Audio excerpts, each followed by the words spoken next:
बिस्मिल्लाहिर्रहमानिर्रहीम। मक़रूज़ के ऊपर ज़कात फ़र्ज़ है या नहीं, ये आम तौर पे लोग मसला पूछते हैं कि मौलाना हमारे ऊपर कर्ज़ है तो क्या हम ज़कात हमारे ऊपर फ़र्ज़ होगी या नहीं होगी। तो देखिए, इसका सीधा जवाब नहीं दिया जा सकता कि हाँ फ़र्ज़ है या नहीं है, क्योंकि बाज़ शक्लों में ज़कात फ़र्ज़ होती है मक़रूज़ पे, बाज़ शक्लों में ज़कात फ़र्ज़ नहीं होती। इसकी तकरीबन 4 शक्लें हैं देखिए मक़रूज़ की। जैसे एक आदमी है जिसके पास 50,000 रुपया है और कर्ज़ भी 50,000 रुपया है।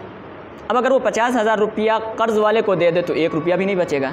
तो जाहिर सी बात है ऐसे मक़रूज़ पे ज़कात फ़र्ज़ नहीं है, क्योंकि इसके पास कुछ भी पैसा नहीं बचा। एक शक्ल हुई। नंबर 2, ऐसा मक़रूज़ जिसके पास पैसा कम है और कर्ज़ पैसे से भी ज़्यादा है। मिसाल के तौर पे एक आदमी है जिसके पास 50,000 रुपया है और कर्ज़ उसके ऊपर 1 लाख रुपया है, तो जितना पैसा है उससे कहीं ज़्यादा तो कर्ज़ है, तो ऐसे मक़रूज़ पे भी ज़कात फ़र्ज़ नहीं होगी।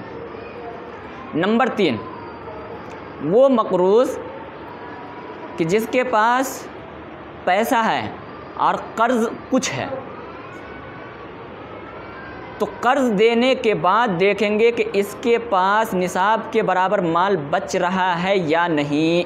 अगर निसाब के बराबर माल नहीं बच रहा है, निसाब से कम माल बच रहा है, तो फिर ज़कात फ़र्ज़ नहीं होगी। और अगर कर्ज़ देने के बाद भी निसाब के बक़दर माल बच रहा है तो फिर ऐसे मक़रूज़ पे ज़कात फ़र्ज़ होगी। मिसाल के तौर पे समझिए, एक आदमी है जिसके पास 50,000 रुपया है या 50,000 रुपये का ज़ेवर मौजूद है और उसके ऊपर 40,000 रुपया कर्ज़ है। तो अब अगर 40,000 रुपया कर्ज़ में दे दिया जाए तो 50,000 में से अब इस बंदे के पास सिर्फ 10,000 रुपया बचेगा। अब ये 10,000 रुपया निसाब से कम माल है, लिहाजा इस आदमी पर ज़कात फ़र्ज़ नहीं होगी। अब इसका उल्टा समझ जाइए कि एक आदमी के पास 50,000 रुपया है और इसके ऊपर 10,000 रुपया कर्ज़ है या 20,000 रुपया कर्ज़ है। तो अगर 20,000 रुपया ये शख्स कर्ज़ में अदा कर दे, फिर भी तो इस बंदे के पास 30,000 रुपया बच रहा। अच्छा, ये 50,000 रुपये में से 50,000 रुपये में से 20,000 कर्ज़ में चला गया तो भी 30,000 बच रहा है।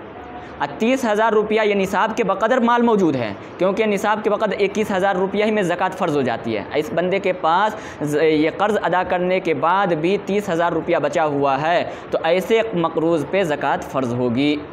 तो ये 4 शक्लें थी। आप फ़र्ज़ कर लीजिए कि आपके पास माल कितना है और आपके ऊपर कर्ज़ कितना है। कर्ज़ को अदा करने के बाद आपके पास अगर निसाब के बक़दर माल मौजूद है तो ज़कात फ़र्ज़ है, निसाब के बक़दर माल मौजूद नहीं है तो ज़कात फ़र्ज़ नहीं है।